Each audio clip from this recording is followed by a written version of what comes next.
우리 주 예수 그리스도로부터 오는 은혜와 평강이 이 자리에 계신 여러분과 함께 하시길 주님의 이름으로 축원합니다.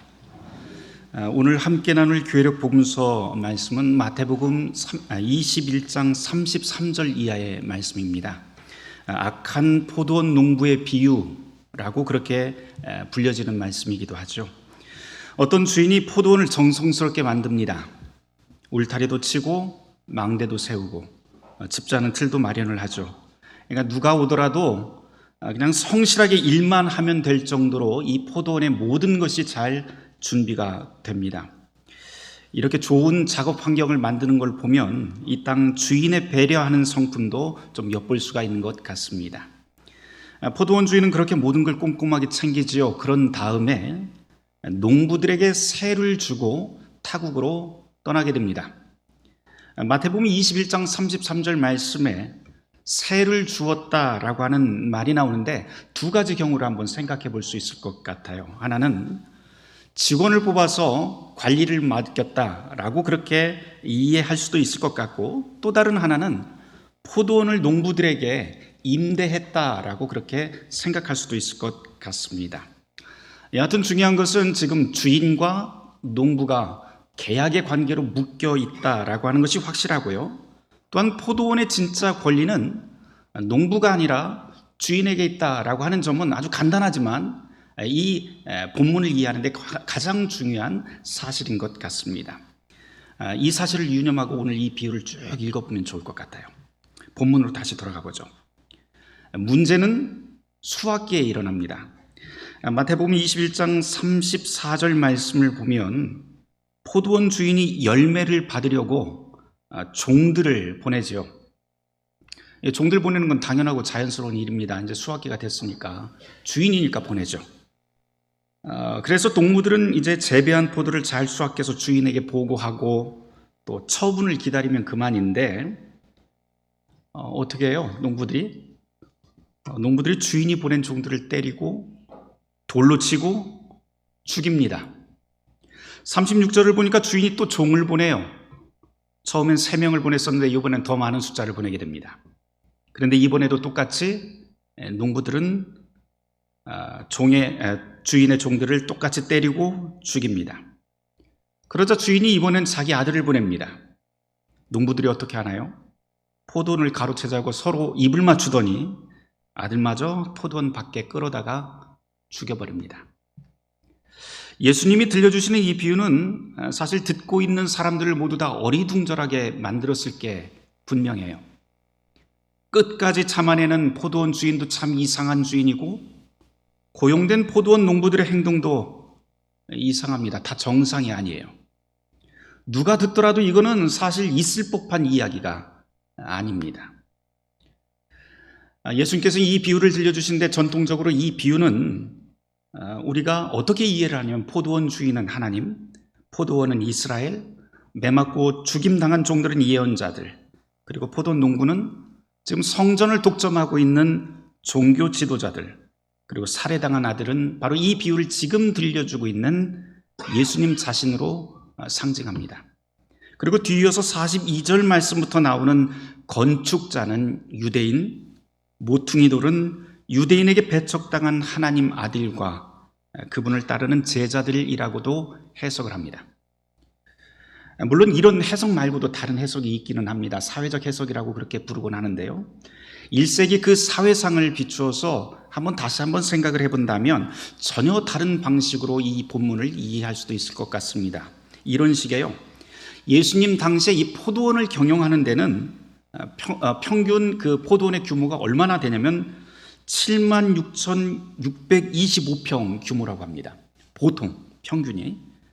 이런 그 큰 땅에서 상근직으로 일을 할 수 있는 일꾼이 한 16명 정도가 필요했고, 수확을 할 적에는 포도가 열어서 그 수확을 하기 위해서는 그 16명 이상의 사람이 필요하기 때문에 품꾼들을 고용을 하게 되는 것이 그 당시 포도원이었다고 합니다. 그러니까 지금으로 말하자면 굉장히 큰 대기업에 속합니다. 1세기 팔레스타인에서 이런 정도의 포도원을 경영하려면 단순히 경영 능력만 가지고 되는 건 아니겠죠. 당시 시대가 로마의 식민지였기 때문에 이 유대 사회를 점령하고 있었던 로마 군대와 무언가 이렇게 딱 이해관계가 맞아 떨어져야 됩니다. 실제로 이 당시에 포도원에서는 로마 군대에 포도주를 상납하는 게 의무였기 때문에 포도원 주인이라고 하면 친로마 제국의 부유한 사람일 것이다 라고 하는 것이 일반적인 상식에 속합니다. 그러니까 어찌되었든 간에 이 당시 1세기 팔레스타인에 살던 사람들이 포도원 주인이다 라고 만나게 되면 그 포도원 주인을 좋게 생각할 리가 없어요.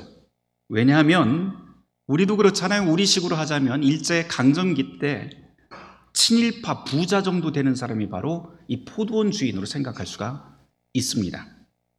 이런 배경을 고려하면 이 비유는 굉장히 사뭇 다르게 읽힐 수가 있습니다. 이렇게 읽을 수가 있을 것 같아요. 포도원 주인은 로마에 부역하는 파렴치한 부자로 보이고, 농부들은 자기 땅의 권리를 빼앗긴 이스라엘 사람들이라서 주인을 보낸 종들을 죽이고 그 아들까지 죽이는 이 처참한 장면은 단순하게 읽을 수가 있는 것이 아니고 식민지가 되어버린 이스라엘 사람들의 결기를 돋우고 독립과 혁명을 꿈꾸는 그런 이야기로 읽을 수도 있을 것 같습니다. 어떠세요? 이런 해석이 여러분? 이런 해석은 굉장히 새롭고 독특하고 뭔가 있어 보입니다.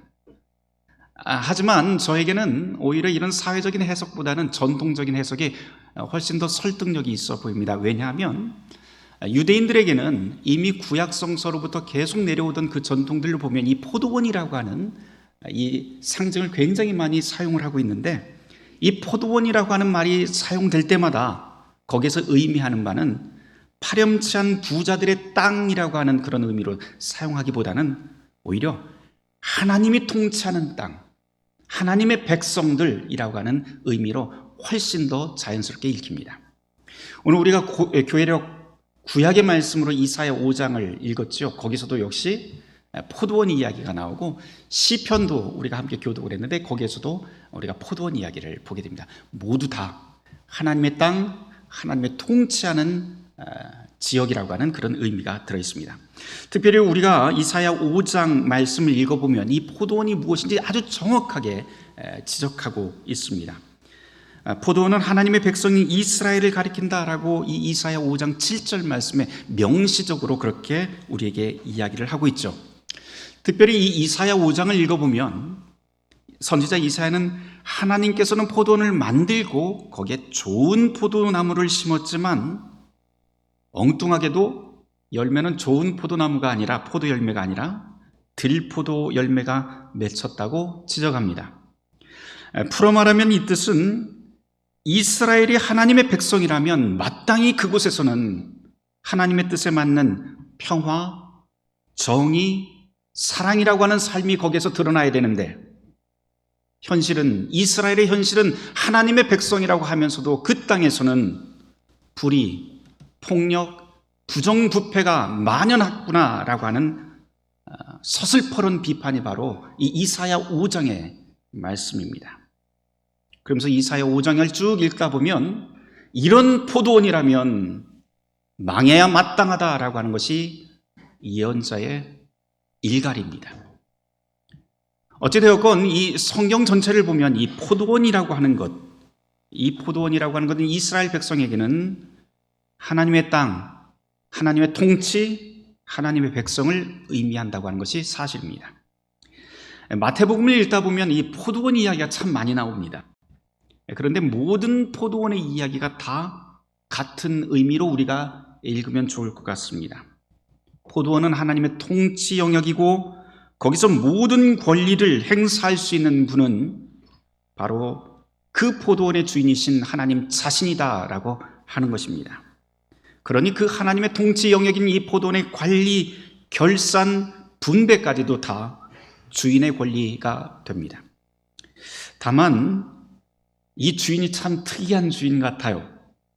성경에 나온 특별히 이 마태복음 전체를 읽어보면 이 포도원을 관리하는 이 주인은 우리가 생각하는 그런 빡빡한 기업 스타일의 그런 사장님하고는 스타일이 너무나 다릅니다.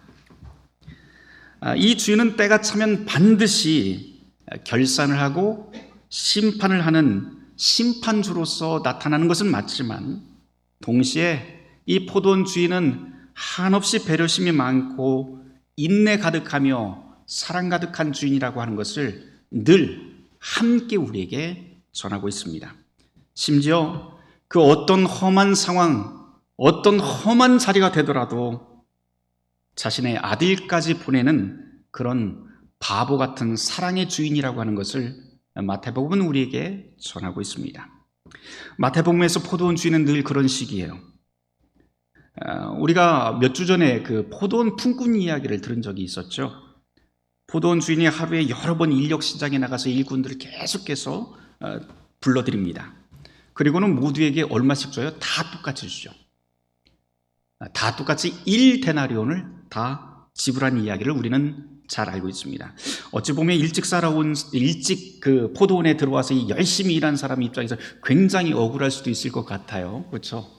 아니 나는 아침 일찍부터 새벽부터 와서 일을 했는데 1데나리온이고 누구는 오후 5시에 와서 6시까지 딱 1시간 일했는데 그 사람도 1데나리온이다. 그럼 화가 나죠. 그런데 이 성경 말씀에서 이야기하는 것은 첫 번째 온 사람이든 나중에 온 사람이든 하나님께서 그 포도원 주인은 모두 다 1데나리온, 약속한 1데나리온을 모두 다 주었다. 약속을 지킨다라고 하는 것과 거기서 특별히 1데나리온이라고 하는 것은 하루에 먹고 살 수 있는 일용할 양식을 뜻합니다. 다시 말해서 성경에서 이 포도원 주인은 모두에게 약속을 지키시는 분인 동시에 모두의 일용할 양식을 채워주시는 그러한 분이다라고 하는 것을 우리는 알게 됩니다. 그런데 사람들은 언제나 이런 사랑의 하나님 그리고 약속을 지키시는 하나님을 언제나 악용합니다. 하나님의 인내와 사랑을 악용해서 그분의 소유를 더 많이 내 것으로 탈취하려고 노력하고 모든 것을 자기 쪽으로 구부리는 탐욕을 멈추지 않습니다. 은혜로 원수로 갚는 그 파렴치범이 바로 오늘 우리가 읽은 이 포도원의 악한 농부 비유로 소개가 되고 있습니다. 포도원 악한 농부 비유를 우리식으로 좀 바꾸면 이런 이야기로도 바꿀 수 있을 것 같습니다. 내가 가진 땅에다가 내 돈 들여서 멋진 건물을 하나 세웠어요. 그런 다음에 거기다 근사한 농장을 하나 차립니다. 그리고 시설을 막 완비를 해요. 아주 좋게 이것저것 다 완비를 합니다. 그런 다음에 이 농장에 직원을 채용했는데 나중에 보니까 직원들이 담합을 해서 이 농장을 다 뺏어가려고 담합을 해버립니다. 여러분이 주인인데 만일 이런 경우가 생긴다면 이 직원들을 어떻게 하시겠습니까? 그냥 참고 그냥 그러려니 하고 가져가 이렇게 하시겠어요? 게다가 여러분의 대리인과 자녀까지도 폭행하고 죽이는 그 직원들이 그 내 땅, 내 건물 그리고 내 농장에서 그러고 있다면 여러분은 어떻게 하시겠습니까?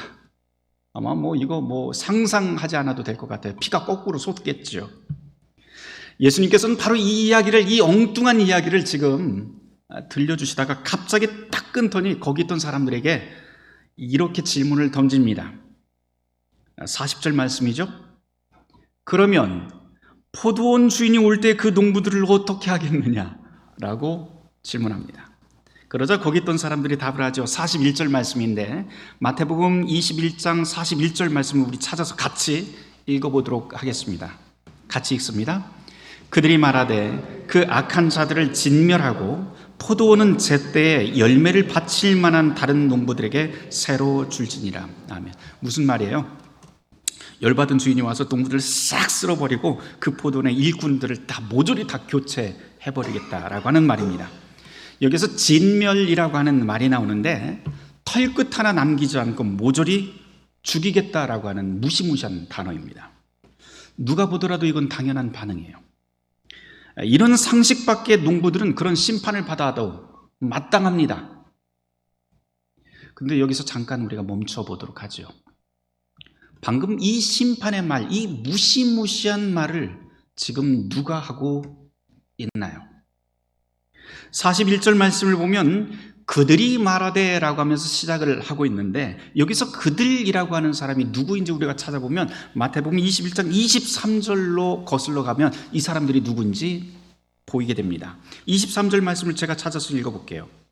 예수께서 성전에 들어가 가르치실새 대제사장들과 백성의 장로들이 나와 이르되 네가 무슨 권위로 이런 일을 하느냐, 또 누가 이 권위를 주었느냐라고 그렇게 묻습니다. 예수님이 성전에서 가르치실 때 대제사장들과 백성의 장로들이 예수님 앞에 나타나서 그분의 앞을 가로막습니다. 누가 당신더러 허락도 없이 이 안에 들어와서 가르치라고 했습니까? 라고 하는 말이죠. 학교에서 선생도 아닌 사람이 학교에 들어와서 학생들 앞에서 막 가르치고 있으면 선생들이 떼거리로 몰려와서 당신 누군데 이렇게 가르치고 있어 그러면서 쫓아내는 것과 똑같은 상황입니다. 그러자 예수님이 반박의 말씀을 시작을 합니다. 그 말씀이 바로 단순하게 바로 끝나지 않고요, 22장 22절 말씀까지 쭉 이어집니다. 우리가 지금 성경책을 딱 펼쳐놓고 문자로 글자로 읽다 보니까 이 현장 분위기가 그리 느껴지지는 않아요. 잘 오지는 않지만 사실 우리가 그 장면을 상상을 해보면 굉장히 살벌했을 것 같아요. 특이한 건 악한 농부들 깡그리 다 진멸하고 심판해야 됩니다 라고 하는 이 말은 예수님의 입에서 나온 것이 아니고 바로 성전 대제사장들과 장로들의 입에서 나왔다는 사실을 우리는 기억을 한번 하고 그 다음으로 넘어가는 게 좋을 것 같습니다. 예수님께서 성전에 들어가셔서 말씀을 시작을 하시죠. 21장 말씀을 쭉 읽어보면 모두 다 같은 맥락이에요. 권위가 무엇인가 라고 하는 그 권위에 대한 말씀이 계속 이어집니다. 24절에부터 예수님이 이 사실을 분명히 밝히고 이야기를 시작하는데, 그러면서 세례 요한의 이야기, 그 다음엔 두 아들의 비유를 들려주시고 세 번째 이야기로 바로 오늘 우리가 교회력 복음서 말씀을 읽은 이 포도원의 악한 농부 이야기를 들려주십니다. 그리고 우리가 다음 주일에 다시 듣게 되겠지만요, 혼인잔치 비유까지도 다 이 권위에 대한 문제를 다룹니다. 모두 다 권위, 권세라고 하는 말인데요, 다른 말로 하면 답게 사느냐라고 하는 거예요.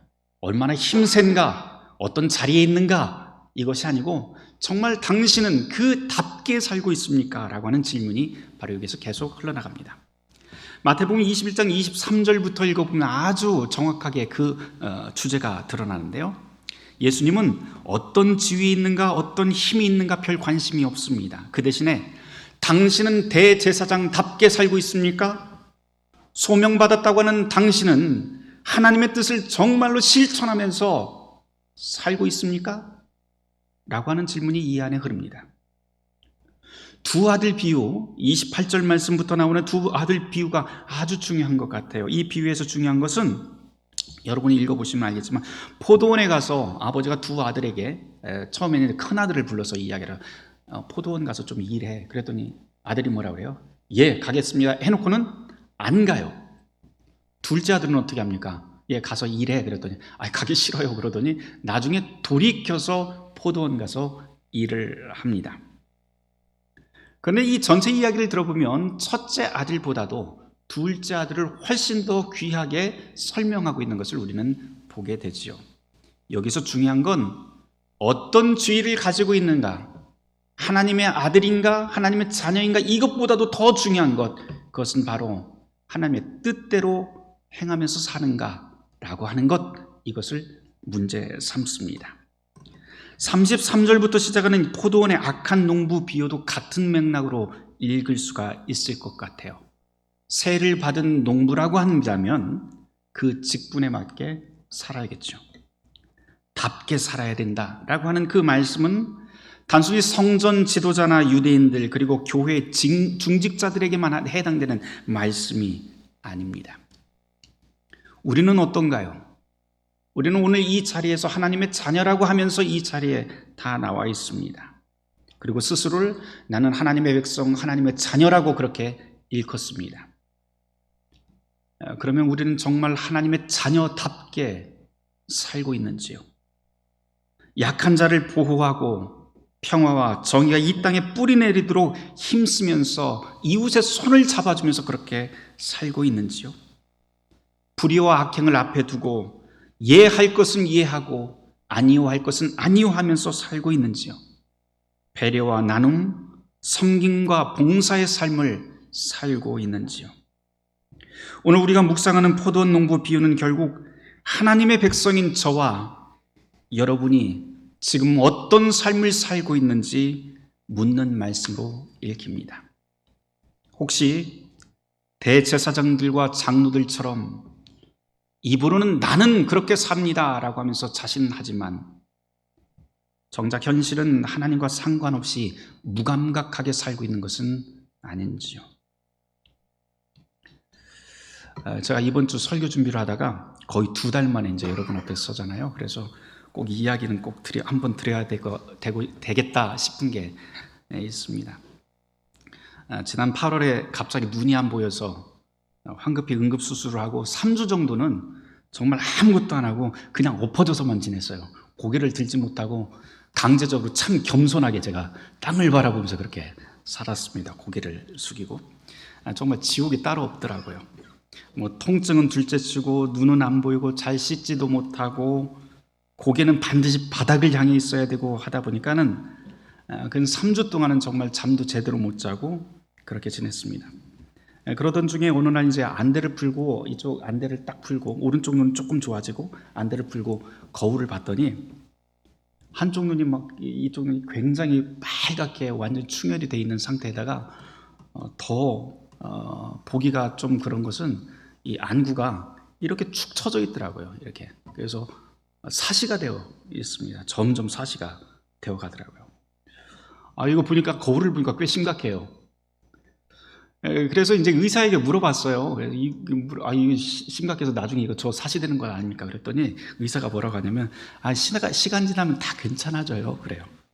그런데 믿음이 안 생겨요. 목사인데도. 제가 믿음이 없어서 그런가 봐요. 정말 불편한 것은 뭐 여러 가지가 있겠지만 뭐 모기가 바로 앞에서 알짱거리면서 막 이렇게 물고 있는데도 안 보이니까 잡지를 못하는 거예요. 이게 그렇게 억울할 수가 없었습니다. 여튼 지금도 모기는 잘 못 잡습니다만 여러분이 보시듯 지금 안구는 아주 똑바르게 회복이 되었고 시력도 점점 좋아지고 있습니다. 참 감사한 일이죠. 눈도 안 보이고 움직이지도 못하니까 정말 말도 못하게 불편했어요. 그런데 그런 불편이 오히려 저에게는 참 감사하게도 큰 선물로 다가온 것들이 꽤 많습니다. 이제껏 당연하게 여기던 것들이 사실은 당연하게 여기던 그 일상들이 절대로 당연한 게 아니었다라고 하는 진리를 비로소 경험한 시간이었기 때문입니다. 그동안 보지 못했던 것들을 이제 보기 시작을 했어요. 예를 들어서 안약을 넣어주면서 곁을 지켜주는 우리 집 김간호사, 그렇게 고마운 줄 몰랐습니다. 제가. 그리고 우리 딸은 맨날 옆에서 우리 아빠는 백수야라고 하면서 놀리기는 하는데 그래도 옆에서 안쓰럽게 쳐다보고 막 그래요. 그래서 딸이긴 딸이구나라고 하는 생각도 했었고요. 저 대신 막 모기 잡아준다고 왔다 갔다 하면서 모기 잡아주고 그러더라고요. 그리고 무엇보다도 감사한 것은 제가 이제 나오지 못하는 시간 유튜브를 통해서 교회 예배도 보고 뭐 이랬는데 교인들의 얼굴을 보면 그렇게 막 가슴이 아려요. 게다가 중간중간 여러분들이 보여주신 그런 사랑, 그리고 손잡아 주심, 이런 것들이 염려해 주시고 기도해 주시고 배려해 주신 여러분들이 그렇게 고마울 수가 없었습니다. 근데 사실 여러분들 그리고 제 가족 모두 다 늘 멀리 있다고 온 사람들이 아니잖아요. 늘 제 옆에 늘 있었던 일상인데 그것을 참 잊고 살았구나 내가. 그런 것을 깨닫게 되었습니다. 그러면서 이런 생각이 들더라고요. 우리가 쉽게 경험하는 모든 일상들은 사실은 무수한 기적들의 연속이구나. 어떤 사람에게는요, 방귀 하나 순하게 뀌는 것, 그것이 큰 사건이 되기도 하죠. 병상에서. 착한 배변, 그것은 한 수위의 기적이 되기도 합니다. 그리고 우리가 매일 아무렇지도 않게 땅을 걸어가지만 우리의 발이 땅과 사이좋게 지내는 것, 그리고 우리의 시선이 허공을 자유롭게 움직일 수 있다는 것, 그리고 우리의 척추가 우리의 몸을 곧게 세우고 지탱하는 것, 그리고 우리의 숨이 허파까지 무사하게 도달하는 것, 우리의 말과 표정이 갈등 없이 잘 협업하는 것 등등, 사실 우리의 사소한 모든 일상들은 그렇게 모두 기적의 연속들입니다. 이것을 깨닫게 되면 도대체 이런 기적들이 어디에서 시작을 했을까라고 하는 그 기적의 근원을 찾게 됩니다. 우리는 이런 기적이 우리에게 생명을 주신 창조주 하나님, 그리고 당신의 포도원으로 불러주신 사랑의 하나님에게서 나온다고 그렇게 고백하는 사람들입니다. 그것이 바로 우리의 신앙이고 감사의 제목이죠. 이런 깨달음이 가득 차 있다면 우리는 우리의 모든 일상을 대하는 태도들이 무척 달라질 것입니다. 우리의 말과 표정, 행동, 그리고 갈등을 대하는 방식들도 달라질 것입니다. 하지만 문제는 우리가 늘 하나님을 안다고 하면서도 그에 걸맞지 않는 삶을 사는 것이 늘 우리의 문제이죠. 심지어 주님을 볼모 삼아서 끝없이 탐욕을 부리고 무감각하며 우리가 매일매일 짓는 그 악행들을 전혀 부끄러워하지도 않습니다. 어찌 보면 오늘 말씀의 그 가르침은 그렇게 무감각하게 사는 사람들에게 끔찍한 심판의 시간이 도래할 것이다 라고 하는 경고의 메시지로 읽힙니다. 하지만 이 말씀을 조금 더 깊이 우리가 묵상해 본다면 끔찍한 심판만이 있는 것이 아니라 그 안에는 정말 다른 주제가, 다른 더 큰 진리가 숨어 있음을 알게 됩니다. 우리의 주인이신 주님은 참 답답한 바보예요. 그분은 우리가 돌이킬 때까지 당신의 메신저를 보내고 또 보냅니다. 예언자를 통해서, 말씀을 통해서, 그리고 우리의 일상의 기적을 통해서 하나님의 뜻을 전합니다. 그리고 이런 바보 같은 하나님의 배려와 인내, 그분의 한없는 사랑은 당신의 아들이신 예수 그리스도를 통해서 아주 선명하게 드러나고 전해집니다. 우리는 모두 하나님의 백성이고 그분의 자녀입니다. 그분의 포도원에 부름받은 사람들이기 때문에 주님께서는 우리를 끝까지 책임져 주시고 당신의 선한 약속을 지키십니다. 어떤 시련이 오더라도 그분을 의지합시다.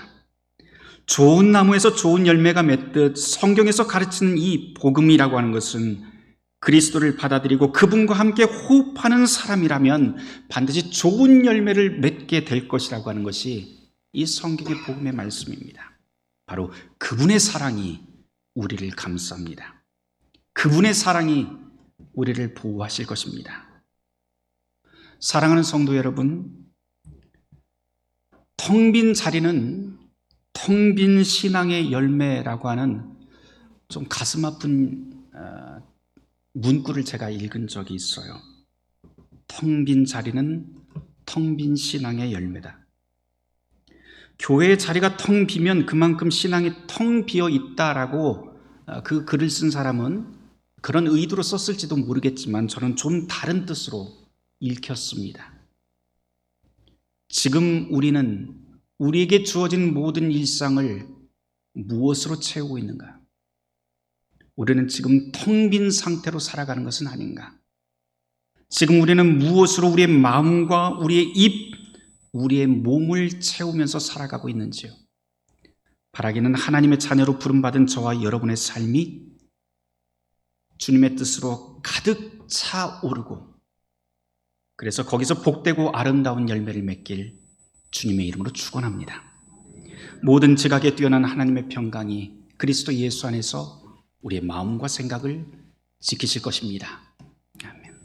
오늘의 말씀을 놓고 우리 함께 묵상하는 시간 갖도록 하겠습니다.